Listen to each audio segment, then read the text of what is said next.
ಈಗ ಮುಖ್ಯಮಂತ್ರಿ ಆಗಬೇಕು ಅನ್ನುವಂಥ ಆಸೆಯನ್ನು ಇಟ್ಕೊಂಡು ಬಂದಂಥ ಡಿ ಕೆ ಶಿವಕುಮಾರ್ ಅವರು ಅದಕ್ಕೆ ತಾಳ್ಮೆಯಿಂದ ಇದ್ದರು, ಗುರಿಯನ್ನು ಇಟ್ಕೊಂಡಿದ್ರು. ಎಲ್ಲವೂ ಆಯಿತು, ಈಗ ಮುಖ್ಯಮಂತ್ರಿ ಆದರು. ಅದೇ ರೀತಿಯಾಗಿ ಗುರಿಯನ್ನು ಇಟ್ಕೊಂಡಿರುವಂಥ ಶಾಸಕರು ಮಂತ್ರಿ ಆಗಬೇಕು ಅನ್ನುವಂಥದ್ದಿತ್ತು. ಮಂತ್ರಿ ಆಗಕ್ಕೆ ಅವತ್ತು ಡಿ ಕೆ ಶಿವಕುಮಾರ್ ಅವರು ಒದ್ದು ಕಿತ್ಕೊಂಡಿದ್ರಂತೆ ಮಂತ್ರಿ ಸ್ಥಾನವನ್ನು.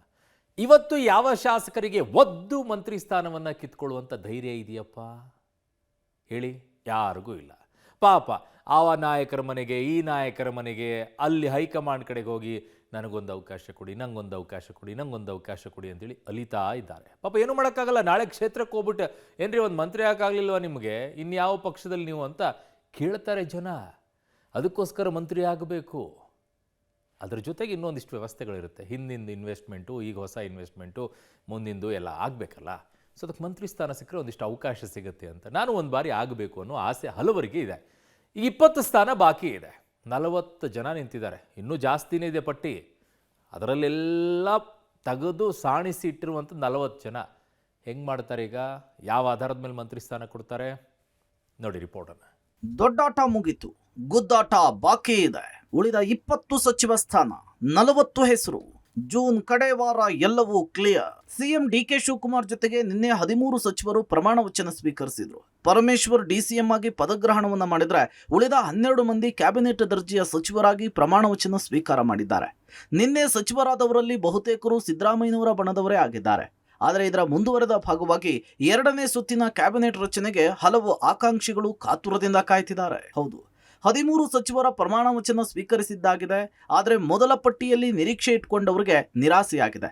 2ನೇ ಪಟ್ಟಿಯಲ್ಲಿ ತಮ್ಮ ಹೆಸರಿರಬಹುದು ಎಂಬ ನಂಬಿಕೆಯಲ್ಲಿ ಅಸಮಾಧಾನಿತರು ಯಾರೂ ಕೂಡ ಮಾತನಾಡ್ತಿಲ್ಲ. ಹೀಗಾಗಿ ಉಳಿದ 20 ಸಚಿವ ಸ್ಥಾನಕ್ಕಾಗಿ 40 ಹೆಸರುಗಳು ಲಿಸ್ಟ್ನಲ್ಲಿದೆ. ಜೂನ್ ಕಡೆ ವಾರ ಈ ಲಿಸ್ಟ್ ಅನ್ನ ಕ್ಲಿಯರ್ ಮಾಡಬೇಕಿದೆ. ಆದರೆ ಈ 40 ಹೆಸರುಗಳಲ್ಲಿ 20 ಹೆಸರುಗಳನ್ನ ಪಿಕ್ ಮಾಡೋದೇ ಹೈಕಮಾಂಡ್ ಮುಂದಿರುವಂತಹ ಅತಿದೊಡ್ಡ ಸವಾಲಾಗಿದೆ. 40 ಹೆಸರಿನಲ್ಲಿ 20 ಹೆಸರು ಫೈನಲ್. ಹೈಕಮಾಂಡ್ ಮುಂದೆ ಕಾದಿದೆ ಮೆಗಾ ಆಟ.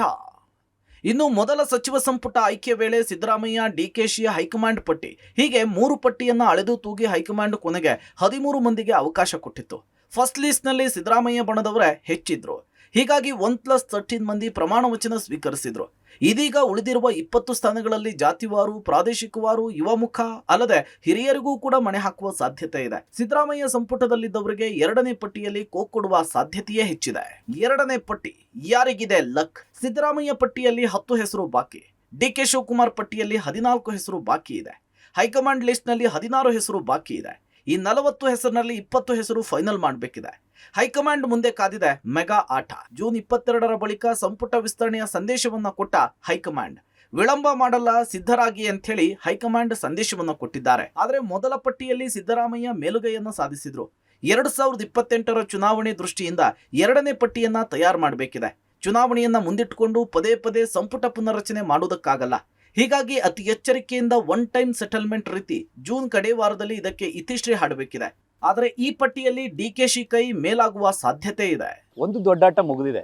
ಸಿಎಂ ಆಯಿತು, ಫಸ್ಟ್ ಲಿಸ್ಟಲ್ಲಿ 13 ಜನ ಸಚಿವರು ಪ್ರಮಾಣ ವಚನ ಆಯಿತು. ಆದರೆ ಇನ್ನು ಮುಂದೆ ಬೇರೆ ರೀತಿ ಆಟ ಇದೆ. 20 ಸಚಿವರನ್ನ ಮಾಡಬೇಕು. ಅದಕ್ಕೆ 40 ಶಾಸಕರ ಹೆಸರು ರೆಡಿ ಇದೆ. ಅಂದರೆ 60 ಆಕಾಂಕ್ಷಿಗಳಿದ್ದರು. ಅದನ್ನ ಕಟ್ ಆಫ್ ಮಾಡಿ 40ಕ್ಕೆ ತಂದು ನಿಲ್ಲಿಸಿದ್ದಾರೆ. ಈ 40ರಲ್ಲಿ ಸಿದ್ದರಾಮಯ್ಯ ಅವರಿಂದಲೂ ಕೂಡ ಒಂದು 8-10 ಹೆಸರುಗಳು ಪಿಕ್ ಆಗಿವೆ. ಡಿ ಕೆ ಶಿವಕುಮಾರಿಂದ ಒಂದು 14ರಿಂದ 16 ಹೆಸರು ಪಿಕ್ ಆಗಿವೆ. ಜೊತೆಗೆ ಹೈಕಮಾಂಡ್ನಿಂದಲೂ ಕೂಡ 12ರಿಂದ 14 ಹೆಸರು ಪಿಕ್ ಆಗಿದೆ. ಹಾಗಾಗಿ ಯಾರನ್ನ 20 ಜನನ ಕಟ್ ಮಾಡ್ತಾರೆ, ಇದೇ ಬಹುದೊಡ್ಡ ಕುತೂಹಲ. ಯಾಕೆಂದರೆ ಬಹಿರಂಗವಾಗಿ ಇಲ್ಲಿ ತನಕ ಯಾರೊಬ್ಬರು ಕೂಡ ಅಸಮಾಧಾನ ವ್ಯಕ್ತಪಡಿಸಿಲ್ಲ. ಯಾಕೆಂದರೆ 20ರ ಲಿಸ್ಟಲ್ಲಿ ನಮ್ಮ ಹೆಸರು ಇರ್ಬೋದು ಅಂತ. ಹಾಗಾಗಿ ಆ 20 ಸಚಿವ ಸ್ಥಾನ ಪೂರ್ಣ ಆದಮೇಲೆ ದೊಡ್ಡ ಮಟ್ಟದ ಅಸಮಾಧಾನ ಏನಾದರೂ ಹೊರಗಡೆ ಬರುತ್ತಾ ಅನ್ನೋದು ಕೂಡ ಕಾದು ನೋಡಬೇಕು. ಅಷ್ಟೇ ಅಲ್ಲ, ಎಲ್ಲೋ ಒಂದು ಕಡೆ ಈಗಾಗಲೇ ಜಮೀರ್ ಅಹಮದ್ ಜೊತೆ ವಿಚಾರದಲ್ಲಿ, ಚಲುವರಾಯ ಸ್ವಾಮಿ ವಿಚಾರದಲ್ಲಿ, ಲಕ್ಷ್ಮೀ ಹೆಬ್ಬಾಳ್ಕರ್ ವಿಚಾರದಲ್ಲಿ ಕಾಂಗ್ರೆಸ್ ಹೈಕಮಾಂಡ್ನ ನಿಲುವೇನು ಅನ್ನೋದು ಕೂಡ ಸ್ಪಷ್ಟವಾಗಬೇಕಾಗತ್ತೆ. ಹಾಗಾಗಿ ಜೂನ್ ಕಡೆ ವಾರದಲ್ಲಿ ಈ ಒಂದು ಪ್ರಕ್ರಿಯೆಗಳನ್ನು ಮುಗಿಸ್ತೀವಿ ಅಂತಲೂ ಕೂಡ ಕಾಂಗ್ರೆಸ್ನ ಹೈಕಮಾಂಡ್ ಸೂಚನೆ ಕೊಟ್ಟಿದೆ. ಹಾಗೆ ಅಷ್ಟರೊಳಗಾಗಿ ಏನೆಲ್ಲ ಆಗುತ್ತೆ ಕಾದು ನೋಡಬೇಕು. 2ನೇ ಲಿಸ್ಟ್ನಲ್ಲಿ ಸ್ಥಾನ ಸಿಗಬಹುದು. 2ನೇ ಲಿಸ್ಟ್ನತ್ತ ಸಚಿವಾಕಾಂಕ್ಷಿಗಳ ಚಿತ್ತ. ಮೊದಲ ಪಟ್ಟಿಯಲ್ಲಿ ತಮ್ಮ ಹೆಸರಿರುತ್ತೆ ಅಂದ್ಕೊಂಡವರಿಗೆ ಹೈಕಮಾಂಡ್ ಶಾಕ್ ಕೊಟ್ಟಿದೆ.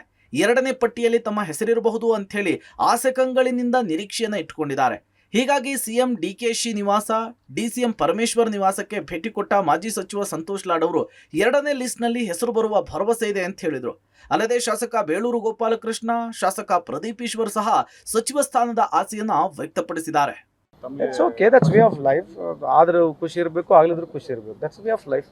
ಎಲ್ಲರೂ ಆಕ್ಟಿವ್ ಕೆಲಸ ಮಾಡಿದ್ದಾರೆ. If they feel that I should come in the second list, I am hopeful I should come in the second list. Sir, ನಾನು ಇದೆ ಅಂತ ತಿಳ್ಕೊಂಡಿದ್ದೇನೆ. ನಮ್ಮ ರಾಜ್ಯದ ಮುಖ್ಯಮಂತ್ರಿಗಳಾಗಿ ಇವತ್ತು ಪ್ರಮಾಣ ವಚನ ಸ್ವೀಕರಿಸಿರುವಂಥ ನಮ್ಮ ನಾಯಕರಿಗೆ ನಾನು ಮತ್ತೆ ಅಭಿನಂದನೆ ಸಲ್ಲಿಸ್ತೇನೆ.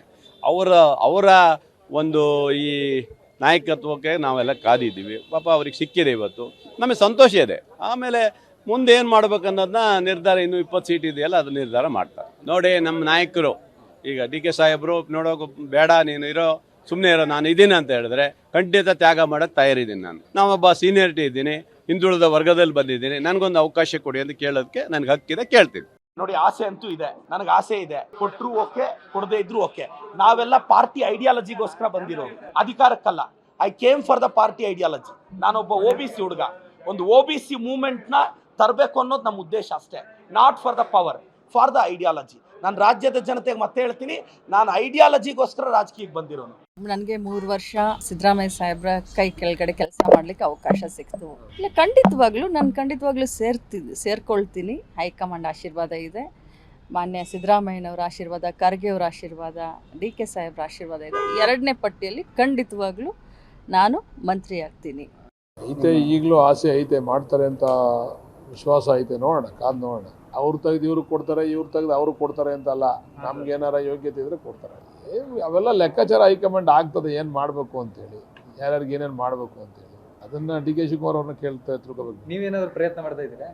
ಪ್ರಯತ್ನ ಏನೈತೆ, ನಮ್ಮ ಸೇವೆ, ಪಕ್ಷದ ಬಗ್ಗೆ ನಮ್ಮ ನಿಷ್ಠೆ ಎಲ್ಲ ಹೈಕಮಾಂಡ್ಗೆ ಗೊತ್ತಿರೋದ್ರಿಂದ ಪ್ರಯತ್ನ ಮಾಡೋ ಅವಶ್ಯಕತೆ ಇಲ್ಲ.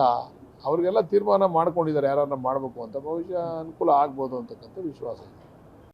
ಇವತ್ತು ನಾವು ಕೂಡ ಮನವಿಯನ್ನು ಈ ಭಾಗಕ್ಕೆ, ಹೈದರಾಬಾದ್ ಕರ್ನಾಟಕ, ಕಲ್ಯಾಣ ಕರ್ನಾಟಕ ಭಾಗಕ್ಕೆ ಸಚಿವ ಸಂಪುಟದಲ್ಲಿ ಅವಕಾಶ ಮಾಡಿಕೊಡ್ಬೇಕಂತೇಳಿ ಮನವಿಯನ್ನು ಇಬ್ಬರು ನಾಯಕರಲ್ಲಿ ನಾವು ಇಟ್ಟಿದ್ದೇವೆ. ಅದರಲ್ಲಿ ವಿಶೇಷವಾಗಿ ಸಿದ್ದರಾಮಯ್ಯ ಸಾಹೇಬ್ರವ್ರಿಗೆ ಮನವಿಯನ್ನು ಮಾಡಿದಂಥ ಸಂದರ್ಭದಲ್ಲಿ 2.5 ವರ್ಷ ಅವಧಿ ಮಾಡಿ ನಿನಗೂ ಅವಕಾಶ ಮಾಡಿಕೊಡ್ತೀವಿ ಅಂತಕ್ಕಂಥ ಮಾತನ್ನು ಹೇಳಿದ್ವಿ. ಮೊನ್ನೆ ಕೂಡ ಅವ್ರಿಗೆ ಭೇಟಿ ಆಗಿದ್ದೇವೆ. ಉತ್ತರ ಕರ್ನಾಟಕ ಕನ್ಸಿಡರ್ ಮಾಡ್ತಾರೆ ಅಂತಕ್ಕಂಥ ನಂಬಿಕೆ, ವಿಶ್ವಾಸ ನನಗಿದೆ.